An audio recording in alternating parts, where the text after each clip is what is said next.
this another minute, do you think? Yeah, just.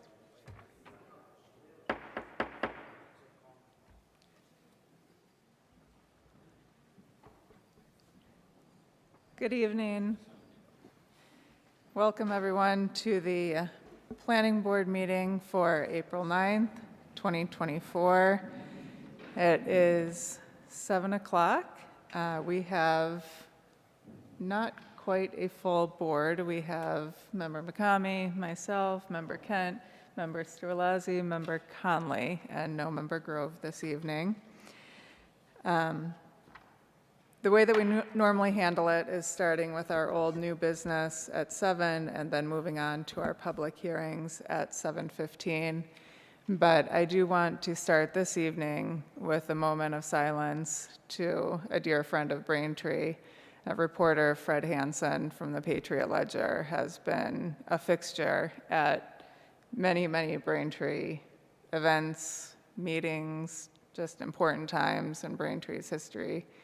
And he unfortunately passed away quite unexpectedly yesterday after a heart attack that actually occurred here at Town Hall. And so if everybody could just please join me for a moment of silence and thinking of him, and however you do that spiritually for yourself. Thank you.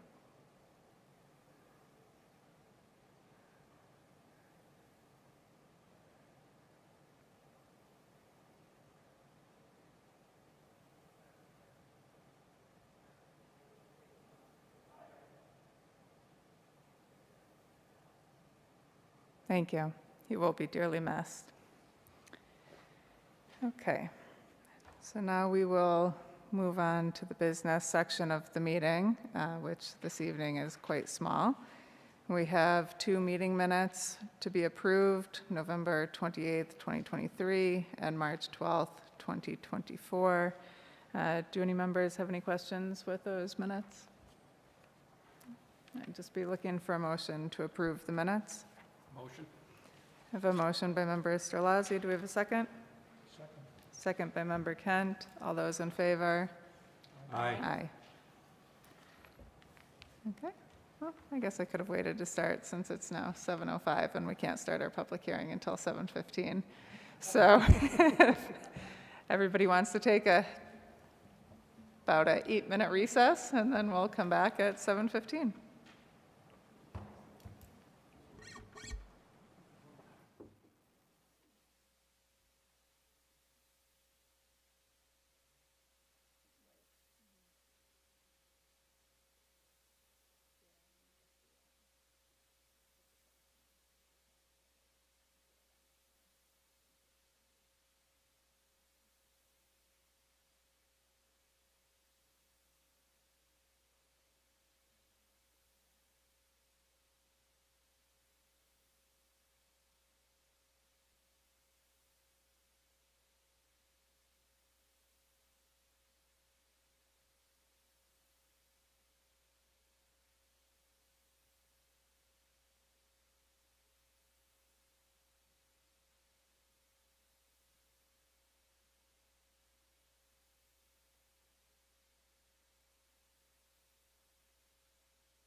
Okay, everyone, welcome back to the Braintree Planning Board meeting.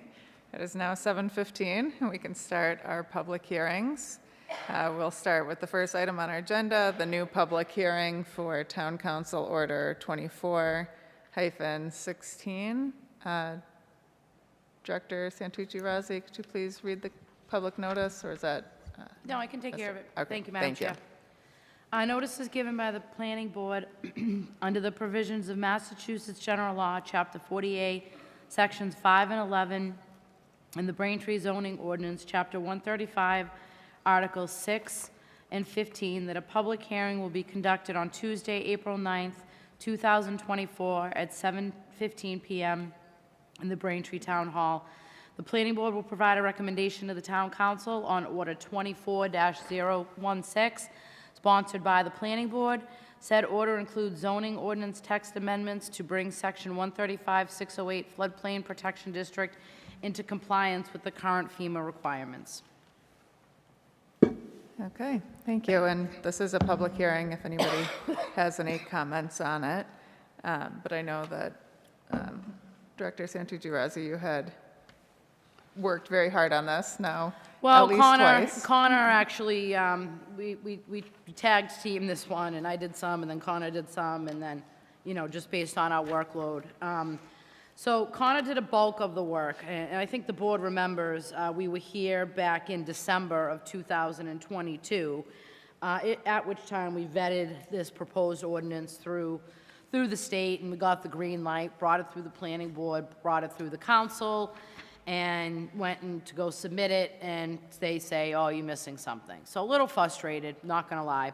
Somewhat of a hardship for a small community to advertise and do this type of stuff. So what Connor did was he went back and inserted some additional sections, and then we went directly to FEMA to get their okay. So we finally heard back like 9 months later from FEMA, and now they're wondering what we're doing. So if I can draw your attention to the application submitted to the town council on page 2, halfway down the page in italics, we see proposed section 135-608H3.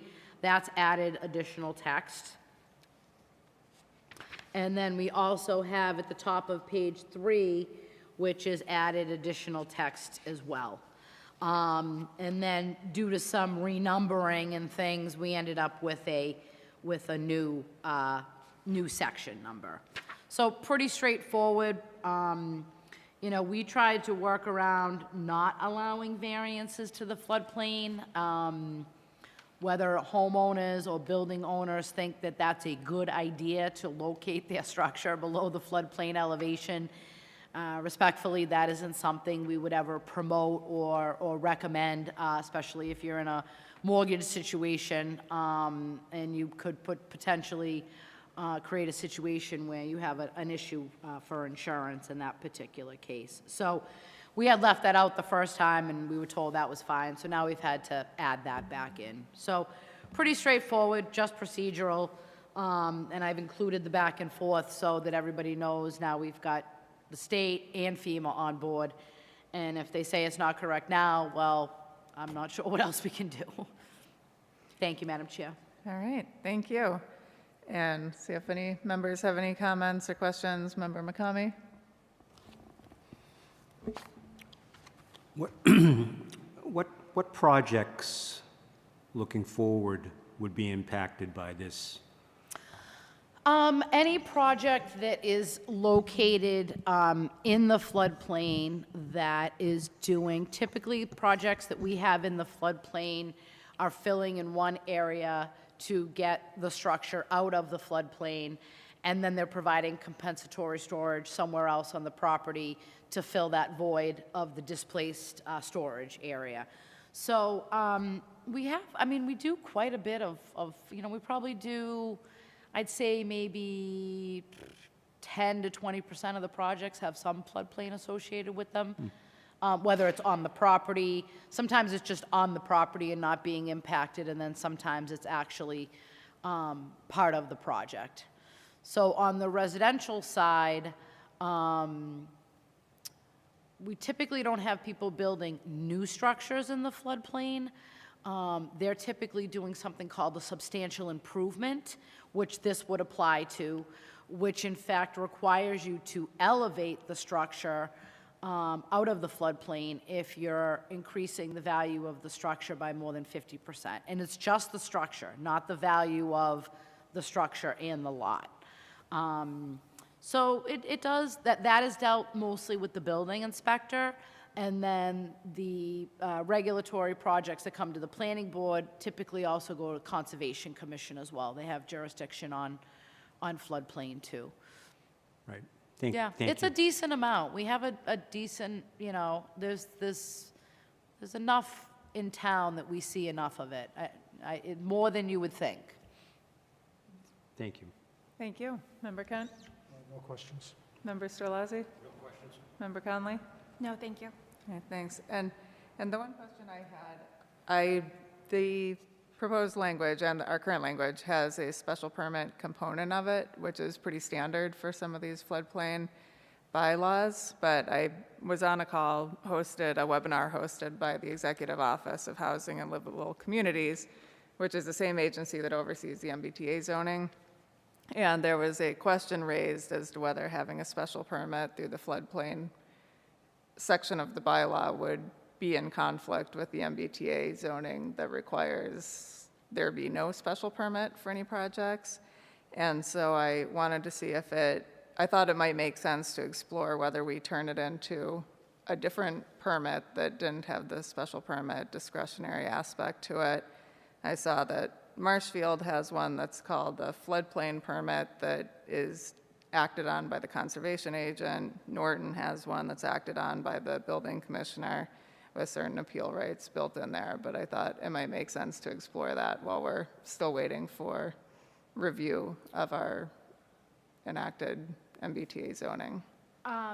If I may, through the chair, so conservation would still obviously be applicable. If that's something that results in our review, my recommendation would be is that it's done as just part of the site plan review process. I mean, it's tied to a special permit here because we have that floodplain criteria, but we're still going to review it exactly the same. I mean, the criteria is essentially set out in the Wetlands Protection Act, and then we kind of copy that same thing in the bylaw or require sort of the same standard, I should say, an engineering standard on the planning board side. So if that did come up, I would just do that as part of the site plan review process, if that seems like something that would be palatable. My only concern about other, and I haven't seen what these other municipalities do, as far as when they say a floodplain permit, what is the sort of the hierarchy of that? And I know 48 doesn't recognize site plan review either, but everybody in this room recognizes site plan review. So that at least is something that's kind of like standardized, and even the MBTA 3A zoning recognizes site plan review. So I would, propose that that's how we would take care of it. I mean, the state's looking at our current bylaw as well as our proposed text. So I wouldn't be surprised if every community, I can tell you I wasn't focused on anything floodplain related when I was looking at the MBTA zoning. And I'm not sure how many municipal planners. And it's interesting, that might be something, Madam Chair, that's now kind of, because Connor and I were on more calls than we ever wanted to be on with guidance, and the word floodplain wasn't even mentioned. So that's probably something now that maybe has come up as a comment on someone's, or as people are looking at it more and more. And now that we were lucky enough to be in the first round, now that there's so many more communities, so many more attorneys are on it, and different people, that now they're starting to understand that, maybe there was some other guidance that should have been kind of included for the municipalities when they started thinking about that type of stuff. Because like I said, this isn't even something that was on my radar. No, I agree. I think even people they were sort of surprised by the question, but they said, well, the state requirements for it also Yeah. don't really require the special permit. Yeah. So maybe if we could Or, continue it Madam and look Chair, at- we could just simply, in those scenarios, the planning board could simply say, "Oh, we're not taking jurisdiction because we're not allowed to," and the Conservation Commission. I mean, Kelly and I pretty much, it's the same plans, the same storage, the same calculations. When we do these projects, we're doing them in parallel typically to make Right. sure that the Concom isn't approving one thing and planning board's approving something else. Right. Yeah, I guess I would just like to see the language updated to remove the special permit language, because I think it has a context that doesn't really apply for the discretion, so. In this text? Right. Because even though it's going to be handled differently, if somebody had an issue with it, it still would say that a special permit is required. And so it seems like taking out that reference and the cross-reference to the special permit section of the bylaw might make sense while we're putting it into place, just to avoid any later work of redoing it if we need to. Okay, and those edits have you marked up your, I have some scratch notes that I am happy to give you after. I'm not sure that I can easily find where they are on here. But there was, floodplain district. There's a few references to special permit granting authority, and there is a cross-reference somewhere to the special permit bylaw. Madam Chair, if I may, can we do the flip and just add a caveat that the special permit is not required for properties located in the MBTA zones, and that review will be completed under the site plan review application? I just don't want to, right, yeah. because this is still applicable, and the special permit is still required in the rest of the town. Right. Let me go to the Yeah, full. I don't see why that doesn't work. Maybe we could, even if we voted it in tonight, and then leave that as an opening if there's any updates before town council votes on the final language. And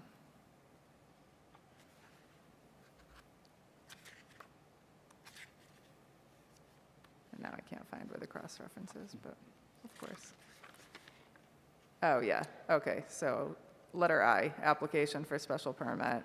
Number 1, each applicant for a special permit under this section shall file for a special permit in accordance with the provisions of Article 5 of this chapter and any rules and regulations.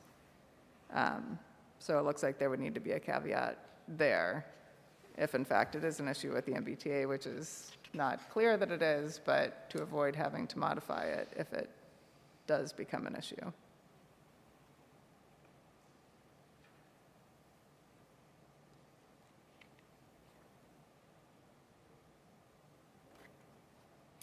Yeah, we could add, Madam Chair, we could add to 1, we could make 1A and B.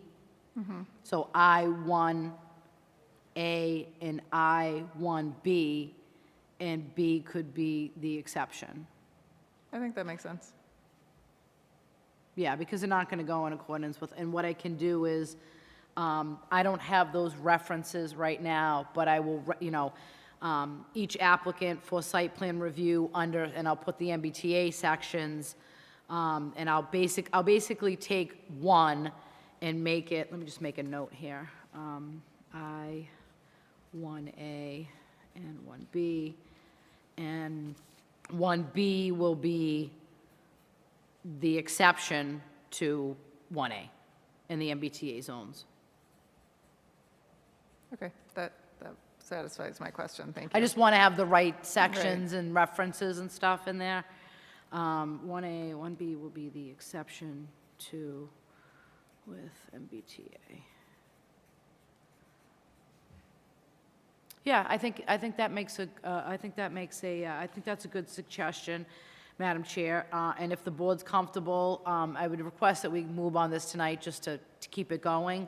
And what I can do is, as I've stated this evening, I will renumber these sections I will include 1B, and that will be the exception to the MBTA, and I can draft that language and circulate it to the board members before I send the planning board report, and that will be in that actual section will be part of the recommendation, I would assume, Right. from the board this evening. That sounds great. Okay. Thank you. Thank you, Madam Chair. Right, and this is a public hearing, so just wanted to confirm whether there was anybody who had any comments on the floodplain ordinance. Nope, okay, all right. Any members have any other questions after the discussion? No? All right, well, with that, we'd be looking for a motion to close the public hearing. Motion by member Sterlazzi, do we have a second? Second. Second by member Kent, all those in favor? Aye. Okay, and then be looking for a motion for a recommendation to town council on the application. So move as modified per your point. Okay, so a recommendation to, for town council to enact the zoning ordinance with the changes discussed tonight by member Kent. Do we have a second? Second? Second by member Sterlazzi, all those in favor? Aye. All right, thank you. All right, next up, we have a continued public hearing for Liberty Street and Liberty Street rear, new address 1675 Liberty Street.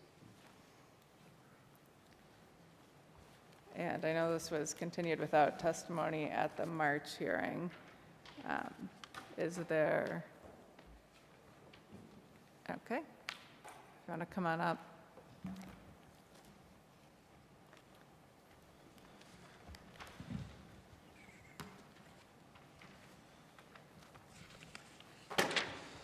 So good evening. I'm Austin Chartier with McKenzie Engineering Group. We filed the application for special permit grading permit on behalf of the applicant, McGurty Realty LLC. I have a board in front of me. I didn't bring an easel, but I can speak to that. And we have the full plan set there if there's any questions. It was 2 parcels of property that have been combined. So now it's 1675 Liberty Street. It's about 5.3 acres. It's zoned Residence B, and it's located within the Braintree Wetland Protection District. So the grading permit is required for the project. It's a proposed single-family home and related site infrastructure, including a driveway, subsurface drainage, utility connections, landscaping, and related site grading. The holdup and the reason for the continuance out here was there was a damaged town drainage pipe that kind of flowed through where the driveway entrance off Liberty Street is. It appears to have been basically dug up at some point in time. It was probably clogged or flooding or something. So as part of this project, we're proposing to repair that pipe. Essentially, we're extending the pipe out with a manhole and a flared end section and with a riprap spillway that drains to the wetlands. As part of the review, we went out and did some additional surveying of that pipe, and we found where it outletted into the wetlands and stuff, so we were just going through the legal process of that and getting it squared away on who was going to handle that. But as far as the grading permit, the total site disturbance here is about 25,000 square feet, and that's on the 5.3 acre property. A majority of that disturbance is about a 410-foot driveway that accesses the site from Liberty Street. There is wetlands out here, so we have filed a notice of intent with the Conservation Commission, and that kind of dictated the positioning of the house to stay away from the buffer zone as much as we could. But so the max cutout here is about 4.5 feet, and the max fill is 3 feet, and the total cut of the site is 280 cubic yards, and a majority of that is kind of near where the house is proposed. It's up on a hillside, so we're cutting into that hill, and to get in with the driveway, that's the majority of the cut is for the house. We did receive comments from planning and DPW, which have been addressed in the most recent resubmittal, and I'm happy to answer any of those questions, or if we want to go through that, we can do that. That's it for me. Thank you. And Director, Assistant Director, any staff comments on this application? If I may, through the chair, please, yes. This was advertised for February, given the emergency, continued to March, where the public hearing was opened. We continued without testimony. Staff prepared a staff report for the February meeting. The applicant submitted the revised materials for a second time last week. I did a preliminary review of what they submitted. They addressed most of the comments made in that staff report from February, in addition to the comments made by our DPW and Stormwater Division. At this point in time, given that it is a public hearing, depending on board comment and public comment, staff would seek to prepare draft conditions with an updated staff report for the May meeting. Okay, thank you. It's a question. You had mentioned the notice of intent that was filed. Has there been an order of conditions issued yet? No, we are on the May agenda and we're hoping that it'll get closed out then. The holdup there was also the drainage pipe. So we have presented to the Conservation Commission and responded to all their comments. We were just trying to figure out exactly how to address the drainage pipe. Okay, and based on where you stand with that, do you expect any plan changes based on Conservation Commission? No, review? so we had basically, it's the same plans that we submitted to Conservation as well, so we were kind of tying them all together and waiting to figure out everything to resubmit to Concom as well. So I think the plans will not change based on comments we've received from them. Okay, and are you in agreement with Assistant Director Murphy's suggestion to continue it to the next hearing and then have the draft conditions Yes. worked on? Okay, great. And also, do any members have any comments? Member McCamey? Okay, well, I don't have any materials, so I didn't get a chance to look at it, but if I look at your illustration here, you said it's a 5-acre site, so I'm assuming that that gray is the driveway. Is that correct? Okay, it's probably easier for me to look at the color picture. Yeah. We're only working on a small portion of the site. It's kind of cut in half by a wetland.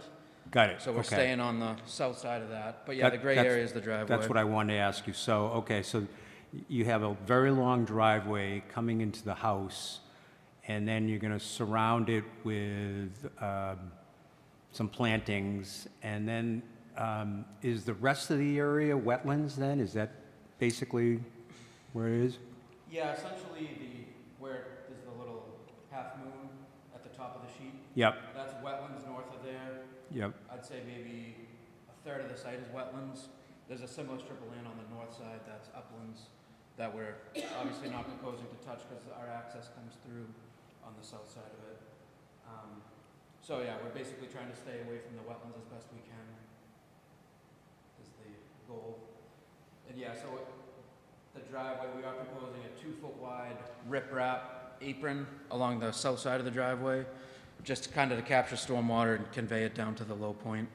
And those comments came in from Conservation. okay. And I'll ask the director, is this an example of what we just talked about in terms of the floodplain? No, actually, this isn't Really? floodplain. Okay. It's just big old wetland. Just wet? Yeah. Yeah, And again, in the initial discussions, but the town is just charging stormwater runoff into there. Yep. So Okay, what came first, the pipe, the wetland, the water, you know, who knows? yeah. But I'm sure that's not helping the wetland dry up. Okay, thank you, Madam Chair. Thank you. Member Kent? So looks like the house is placed on the south half of the lot, Yes. and would there be any issue with runoff or stormwater runoff going south to the abutting lot? Yeah, so we did prepare a full stormwater report that was filed with Conservation Commission. Essentially, we have a subsurface stormwater system that collects the roof, and the driveway itself for a single-family home is exempt from stormwater. That's part of the zoning regs, I believe. But so we did have some back and forth about that. So for a single-family home, you don't have to treat the driveway, essentially. So we kind of treat that as nothing's going on there, and we're capturing the entire roof and putting it in a subsurface stormwater system. Thank you. Member Sterlazzi? No questions. Member Conley? I had one, thank you. What is the square footage of the house, if you have that available? I believe it's 2,800 square feet. I can, 3,500 square feet. And we do have that, we have a little stormwater calculation on the grading and drainage plan. So we basically sized the system based on that roof area. Okay, very good, thank you. Thank you. I don't have any questions at this time. So thank you for that. And then with that, we'd just be looking for, oh, it is a public hearing. Is there anybody here on the Liberty Street project? No. Okay. So we'd just be looking for a motion to continue to, what's the date in May? May. 14. Thank you. All right. Yeah. A motion to continue to May 14th. Motion? All right. Motion by Member Sterlazzi. Second. Second by Member Kent. All those in favor? Aye. Aye. All right. Thank you. Thank you. All right, and next and last on our list is 99 and 107 Hancock Street. I'll just grab materials in front of me.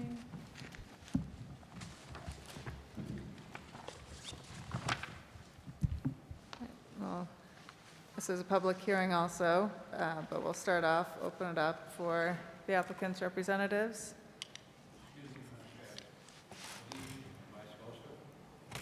So you were not here at the last meeting. Director Santucci, he doesn't have to leave, right? He doesn't have to leave, no, because it's not a recusal. Member Sterlazzi did not do the Mullen Rule for this evening. He's not going to be here in May, so we will have Member Grove, who was here last time, do the Mullen Rule for this session and be here for the vote next month. Okay, but Member Sterlazzi could vote if we were to continue it or something administrative like that, he could vote on that, right, or no? We don't need him to Okay. vote because we have 4 people, so yeah. If he, Okay. it's just cleaner. Okay, Yeah. all right, sounds good. All right. Yeah, no, thank you for clarifying. Okay, and now I'll turn it over to the applicant. Great. Good evening, Madam Chair, rest of the members. My name is Doug Troyer, represent 101 Hancock Street. The last time we were before you was March 12th. I was unfortunately not present due to this arm issue that I had a skiing accident. We went through, the team went through the project plans and discussed basically what we are looking for. We're looking for a special permit for a 31 multifamily housing. We also are looking for a special permit due to the fact that we have some retaining walls within a 10-foot residential buffer, and then we're also here for site plan review. What we did after the last meeting, there was several comments from several board members asking for certain tweaks. We also had just received the staff report, and we had an opportunity from the last meeting to this meeting to respond to the staff report, as well as submit some revised plans to address some of the comments in the staff report, as well as some of the board members. I want to turn it over to Austin in a second to kind of go through those changes. We also received an updated peer review end of last week.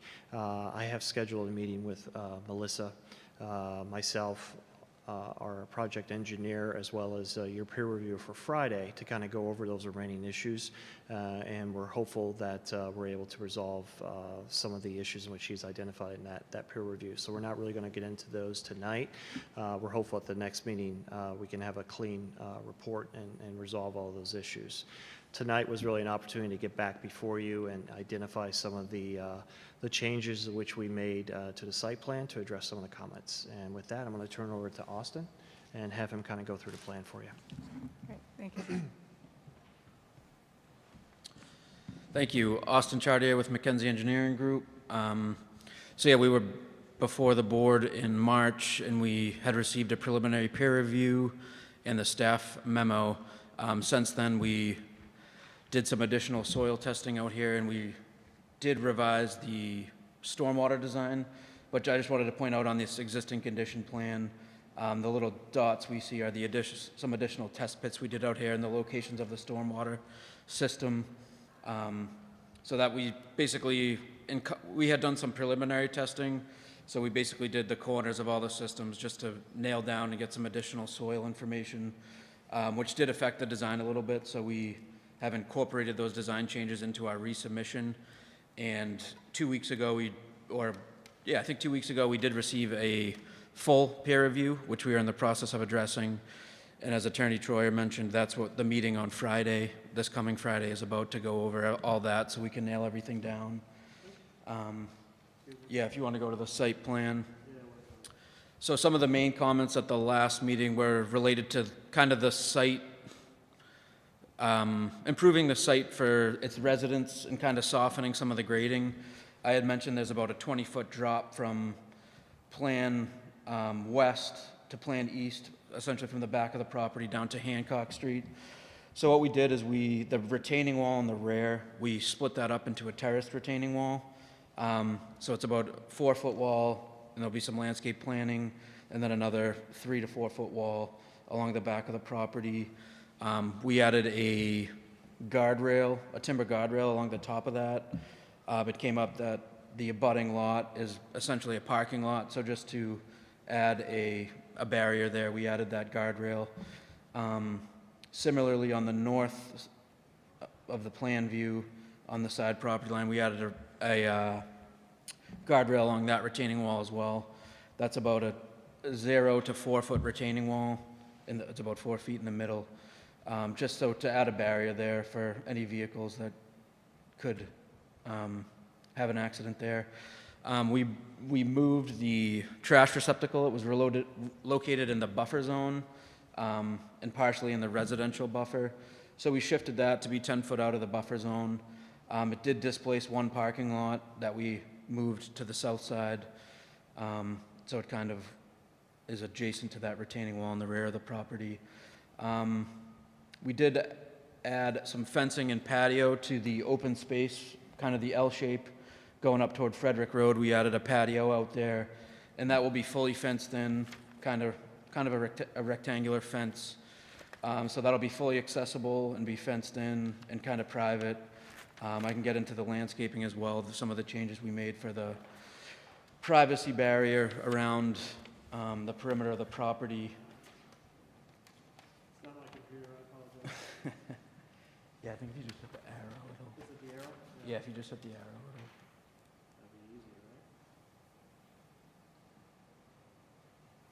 There we go. So this is the revised landscaping plan. As I mentioned, the patio was added to the residential area, and we added a significant amount of trees out there. Another item that came up at the last meeting was the tree ordinance. So we did go out, as I had mentioned, we located 112 trees out here. And you can go to the next slide, or the tree plan. Tree plan? Yeah. So this is the actual tree locations out here. So we did tabulate all the trees that are proposed to be removed and proposed to be retained and protected on the site. I think it's 96 trees. 102 trees are being removed. Existing trees on the perimeter, kind of outside the limit of work, we're going to essentially wrap with a fence and maintain those. I think it's a good idea to try to keep those just for the stability of the site work that's going on and maintaining some privacy to the abutting properties, in addition to our proposed tree plantings. So that was submitted to the planning board last week. That's really it for me. I can turn it over to the architect who can speak to the building changes and some of the site lighting. And happy to go through the peer review and staff comments after. Thank you. Thank you.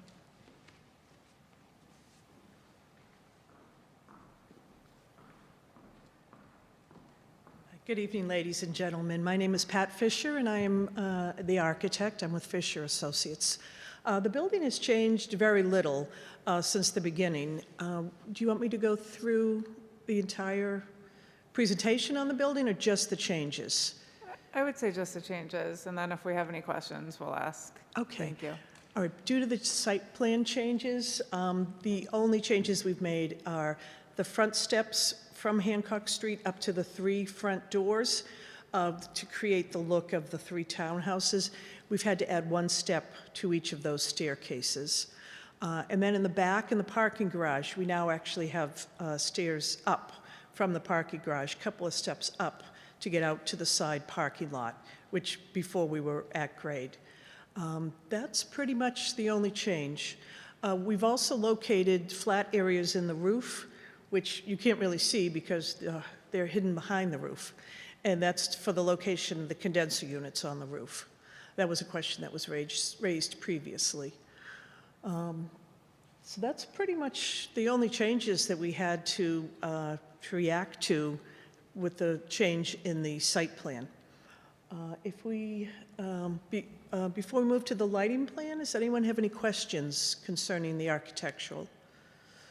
No, thank you. Okay, great. The lighting plan? Oh, great, okay. I know, nobody can read these things. But the main concern here was the spillover in one dark area on the site. So, let's see.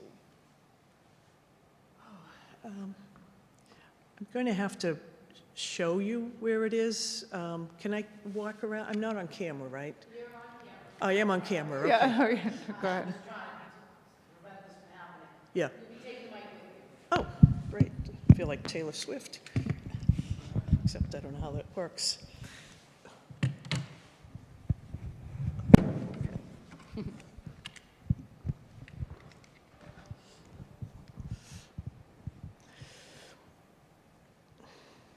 Okay.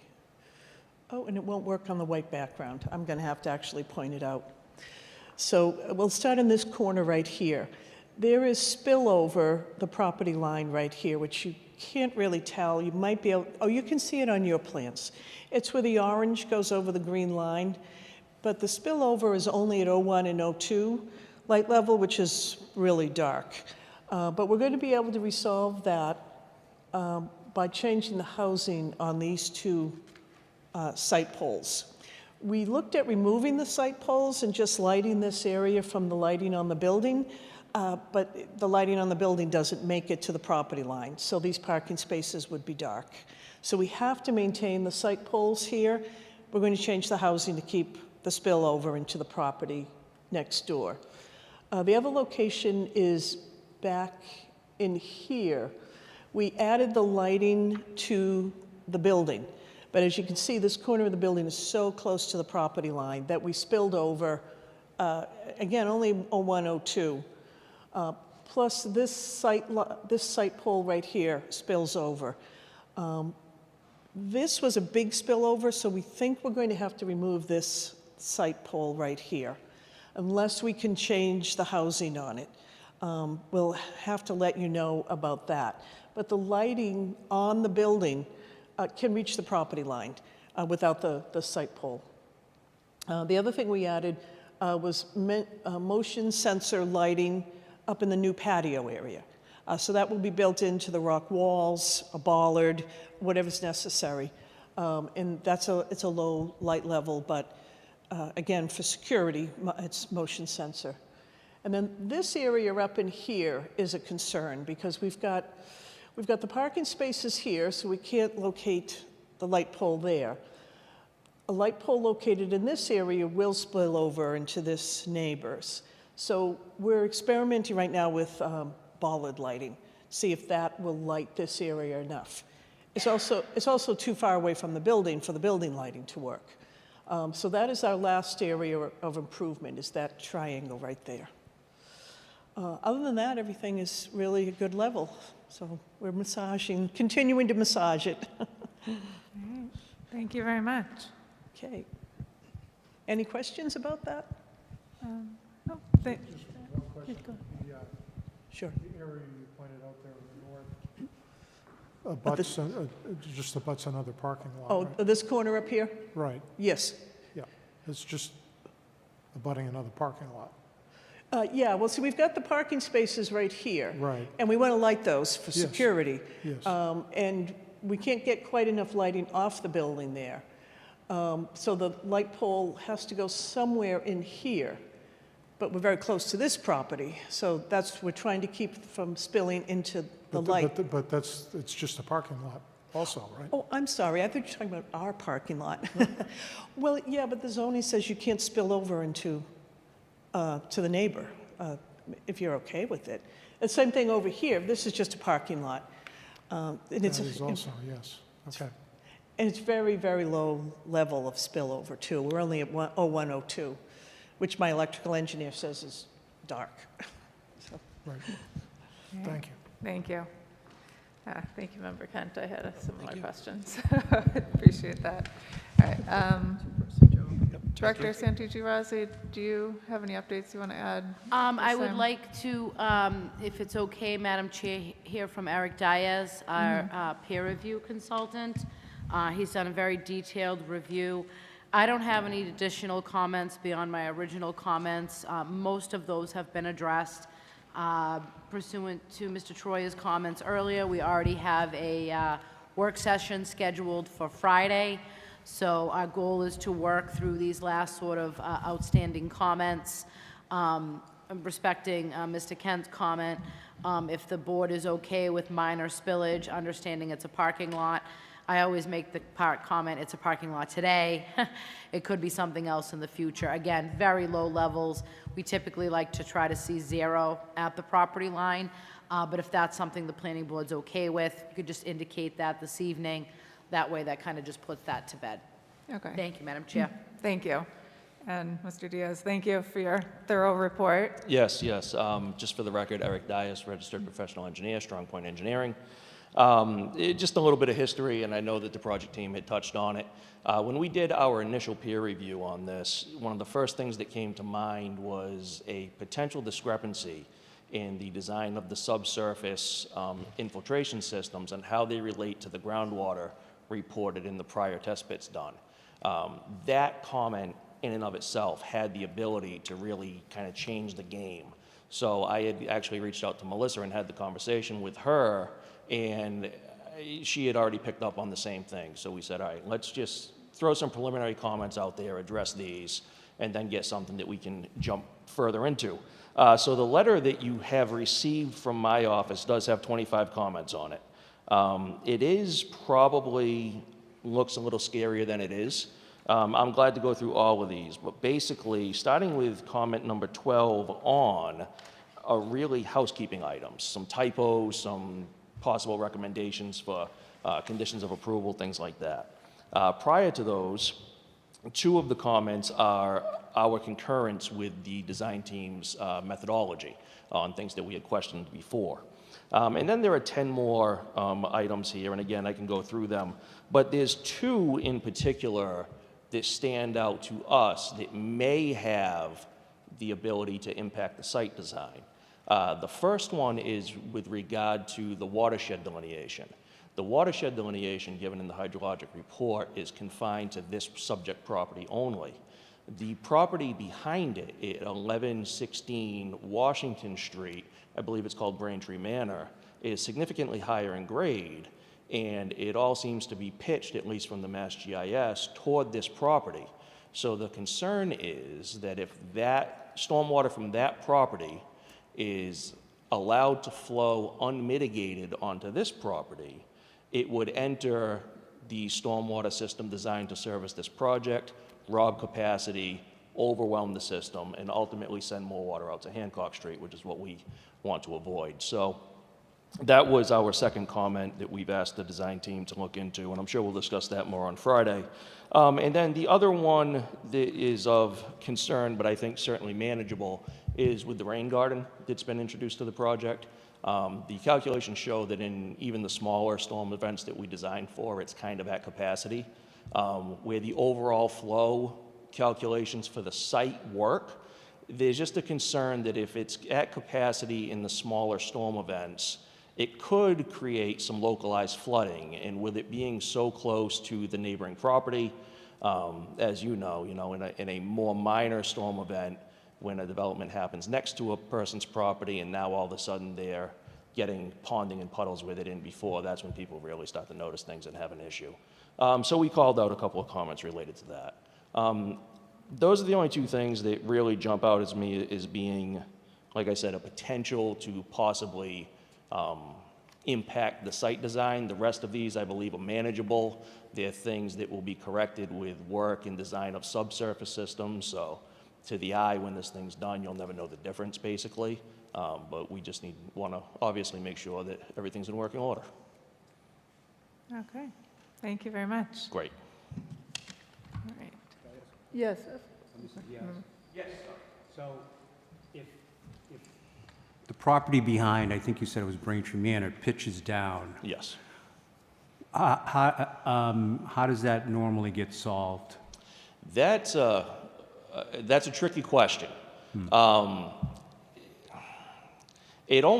Frankly, it puts the applicant in a difficult position, right? Because now he would be taking on water that he has to account for, or runoff that he has to account for on his project that's not his own. The best way to account for it is to keep it out of the proposed paved areas, because those are what drain to the subsurface infiltration areas, right? If we can somehow divert any of that runoff around the sides of the project and let it go along its way to Hancock Street where it goes now, it won't impact the design. If we can't do that, we may need to look at creating additional capacity on the site to accommodate that flow or something like that, because the concern is, storms run as a bell curve, right? They have a peak flow. And if the system is designed for a peak, well, if it's taking on water that it's not designed to design for, it's going to reach that capacity before the peak of the storm. And if that system is already at capacity, when the peak comes, that water has to flow out to Hancock Street. So we need to find a way to account for that water. And diversion is the best way, if possible. Isn't that water already flowing onto the property today?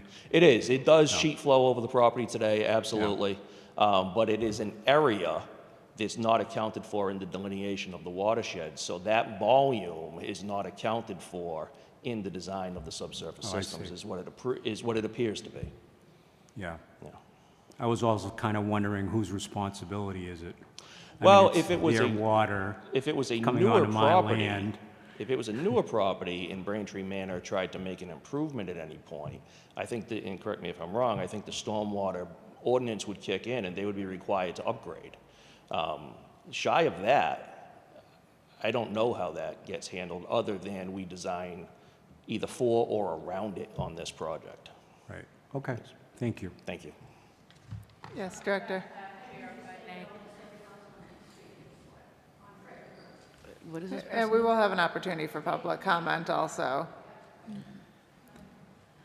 Madam Chair, if I may, to Mr. Diaz's comment, and maybe Austin's probably gonna, I don't think it's appropriate to have Mr. McGurty, enlarge his system to accommodate the water that's coming from an off-site property, but it is a situation that will occur. That water will come onto his property, and it will go into his new state-of-the-art, $100,000+ drainage system, and, along with a lot of silt as well that's probably coming off of there.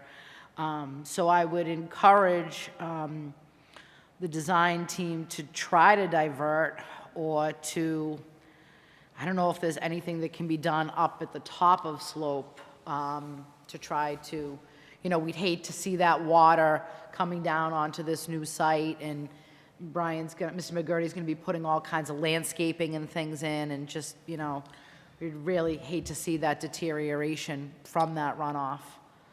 Just real quick, if I may, we did evaluate that property early on as part of the watershed, and we did locate catch basins in that parking lot. So essentially, what we assumed is that those catch basins capture the water. So our watershed delineates basically off the edge of that pavement on that property. Coming onto our property, we are capturing that water. But so we assumed the catch basins on Braintree Manor catch the water. As far as the size of the system and what it's sized for, we have no idea. But we figured it was a reasonable assumption that it has its own closed drainage system to, capture stormwater. just so we did look at it, but we can discuss that on Friday as well. Okay, thank you. And at this time, do the members have any more comments, questions? Member Kami? No? Member Kent? Member Sterlazzi? Member Conley? Yes, thank you. I had a question on the peer review. Okay. Mr. Dias, can we have you back up? Thank you. Thank you. This was very helpful. Could you provide more clarity for comment number 3 and give us a little bit more background on that? Yes, please? let me just refresh. Okay, yes, so comment number 3 is related to a Rawls rate that was used for design of one of the infiltration systems. Now, Rawls rates are given in the Massachusetts Stormwater Handbook. It is basically a rate of acceptance of the soils based on the soil textural class. So, for example, sand is very porous and has a very high Rawls rate. It'll take a lot of water. As you move down to loamy sand, it lessens. As you move down to sandy loam, it lessens even more. So what the design does is takes a look at the footprint of that infiltration system, and it says, okay, well, we have a Rawls rate of 2.41 in this corner, a Rawls rate of 2.41 on this corner, and a Rawls rate of 1.02 in this corner. And it comes up with a weighted Rawls rate. 2 issues with that. I understand the practicality behind it. I don't really object to that. However, one, it's not really accounted for in the regulation. The other thing that happens is where these systems are cited to be almost exactly 2 feet above groundwater, they are subject to groundwater mounting calculations. So what will happen in theory is that you'll have certain portions of that system infiltrating faster than others, and it could skew the groundwater mound that we get at the end of the day. So I think my recommendation basically is to abandon the weighted Rawls number and go with one that is conservative and given in the handbook. I think that design will likely result in a couple extra chambers in that system. Obviously, that's for the design engineer to determine, but I don't think it's something, I don't expect it's something that creates a huge issue. That's helpful. Thank you. Thank you. Thank you.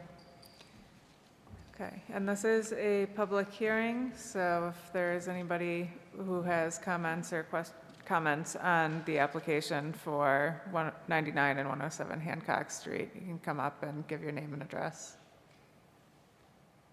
Okay. Seeing none. All right, so I know we have some additional work coming on the project with the meeting, with the peer review and the work session and everything else. One of the questions is the light spillover. Is there any other questions that the applicant has for the planning board at this time? No, I don't think so. I think basically where we are at this point is having our meeting on Friday, trying to work through what we've just talked about, and we're hopeful that we will be able to do that. So the next time we come before you on the 14th, we have a completely resolved issue plan before you. That's our goal. Great, thank you. Yes, Director? Before we move on, Ms. Fisher has put together some perspectives of the left view and the right view of the building. And I was wondering if you could bring those up, Mr. Troyer. And I just want the planning board to let me know if they have any comments or questions on these perspectives. So one is, coming down with the building on the right, and then so this would be, heading south in this building view. And if you could switch to the other one for a second, I just want the planning board members to. So, and I'm not advocating for either or, but this side of the building has a lot more changes in depth and projections and recessed style. And looks very good. The other side also looks very good, but if we can switch to the other side. And I don't know if the board members see the difference with the less sort of, bump outs and pushbacks and different things on this side of the building. So I want the planning board to either bless this or make any suggestions they see fit on these, so that if there's going to be any changes, that can be done before the next meeting. Thank you, Director. I will ask the board members what their thoughts are. From my perspective, I don't have any necessary comments on it. It's a longer building, but I think having the bump out on there works from my perspective. And sort of the same thing with the minimal light spillover on the 2 parking lots. It might actually be somewhat welcome from the neighbors with lighting up that outside edges of their parking lot. But I will get feedback from other members also. Member McCamey? Thank you. As usual, the director is very perceptive. I mean, it's very clear that the other, I guess the south side is more interesting than the north side. So I personally, I would tend to agree with you. This one just looks okay. It's more monolithic, and whereas the other side is more interesting. So I would tend to agree with her. Thank you. Thank you, Member McCamey. Member Kent? I don't have any comments or concerns. Member Storlazzi? I just have a quick one. Looking at the other one, the other picture, knowing the area fairly well, as my father used to own the building right there on the corner of the picture, there's a sign there now, but there isn't shown in this picture. That represents is that just omitted because, just to give you a better view of the building, and it will still remain? And I only bring that up because when you look at the other picture, you have Anton's Cleaners, you have the Hydro, the Aqua Tubs, or whatever that name is. So you have their signage remained, but the signage for the other building, which is 85 Hancock or 75 Hancock, is no longer depicted. Is that just simply because it's an architectural design and it was taken out so you can see the building better? Sorry, just with the recording, if you could come up. Thank you.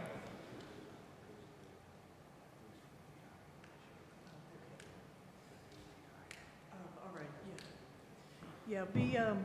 We photographed the area and sent it to the renderers, and you can, you can set your photos at so many different angles, but they're not even in this country, the renderers, so they, don't have the ability to just run out there, and they did everything from our photos. So I'm kind of guessing that we just did not include that sign in our photos.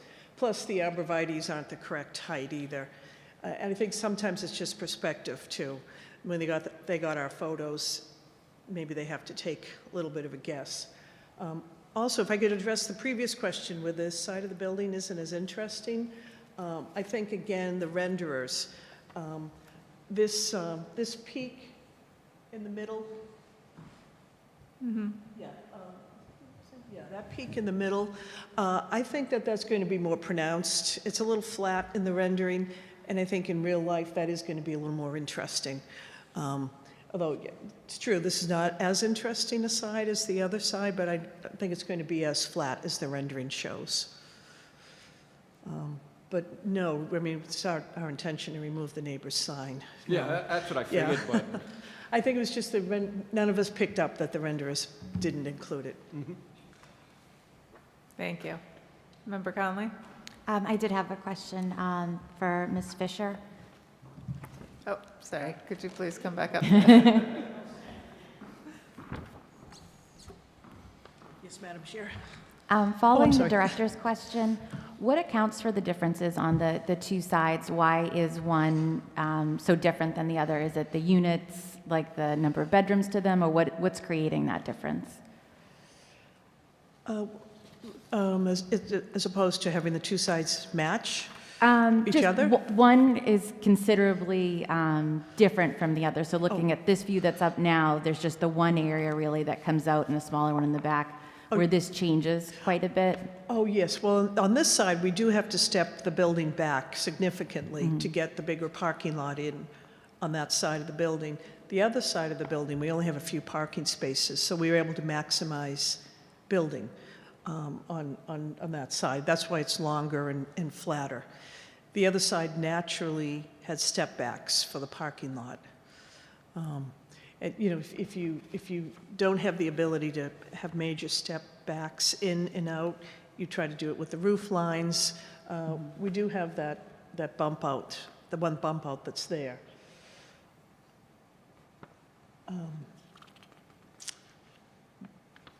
Thank you. Yeah, okay. And then a question for staff. Are there recommendations you would make for the sign that the side that has the singular bump out? Like, is there something that you are hopeful to see there? I don't want to take full credit for this. This was actually the assistant director's observation, and when we were looking at it. And I would actually default to Mr. McGurty and to Ms. Fisher if they had some suggestions. I'm not looking for the wheel to be recreated here. I don't know if there's an opportunity to do something with the facade that, you know, doesn't maybe go as extreme as a full bump out, but nonetheless, just an observation. And, you know, that's the side that I feel like is going to be more prominent because you're going to be coming down and it's going to be on the right. I'm not sure if there's an opportunity to maybe even just change texture. I think this is going to be some type of siding material. If there was an opportunity to inlay something a little bit different, like a shingle or something like that, or a small change in color, I would default to them. Again, I think the building is very well designed. Just kind of everything looks good on paper, and then things get built, and I don't want any type of, you know, sort of negative on the back end of this particular project. Mr. McGurty spent a lot of time and his team. So I would default to them. I know Mr. McGurty's built a ton of buildings. I'm not sure if there's some other sort of technique that can be used. I'm not sure if it makes sense to maybe add another little dormer feature, or a little eave or something as similar to the one in the middle. But something, you know, low key that would maybe help just a little bit. And I would, again, I'm not an architect. I have a decent eye, but I would default to any suggestions from the architect or Mr. McGurty as the builder. I'm Brian McGurty. I can review it with Pat, talking about this one gable that goes up, whether we do different material here. But I know this particular view you'd never see from a car. I mean, this particular view is from across the street. Like driving by, you're never going to catch that angle on the road. I drive by here every day. Like, I think that's just, that view there is from somebody's house. It's not going to be something you'd see driving by. But I will review that with Pat about that gable, if there's something we can do to accent that one area so it doesn't look as big going back in that angle. Great, thank you. Yes, just come up to the microphone, please. Of course, we design as a team, and, you know, everybody doesn't always do what I want. But I felt since the beginning that the color was a little pale myself. Was that something that was directed by the town of Braintree? Were they looking for, because it seems to have been a pretty light color, and I think we could do a little something more, like you said, with the color and the change in the materials. We've kept it pretty low key, but I think we can have a couple of colors on this building that could work very nicely, and some material changes. We do have at the peaks. Oh, that's far away. At the peaks, we do have a material change. But again, it's just barely a different color, so you hardly even notice it's up there. But I think we'd like to, you know, take another stab at that. So. Great, thank you. All right. So I think with that, if there's no other questions, we're just looking for a motion to continue to, I wrote the date down somewhere, I think it's May 14th.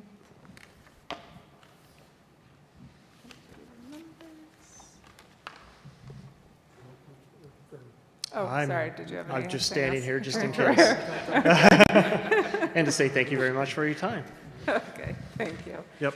So we'd be looking for a motion to continue to May 14th. So moved. Motion by member Kent, do we have a second? Second? Second by member Conley. All those in favor? Aye. Aye. And so that's member McCamey, Kent, Conley, and myself from Crowa. And, all right, thank you. We'll see you in May. Thank you.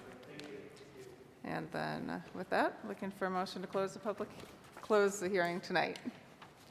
So move. Motion by member Kent. Do we have a second? Second? Second by member Sterlazzi. All those in favor? Aye. All right, thank you. Good job. There we go. We're over.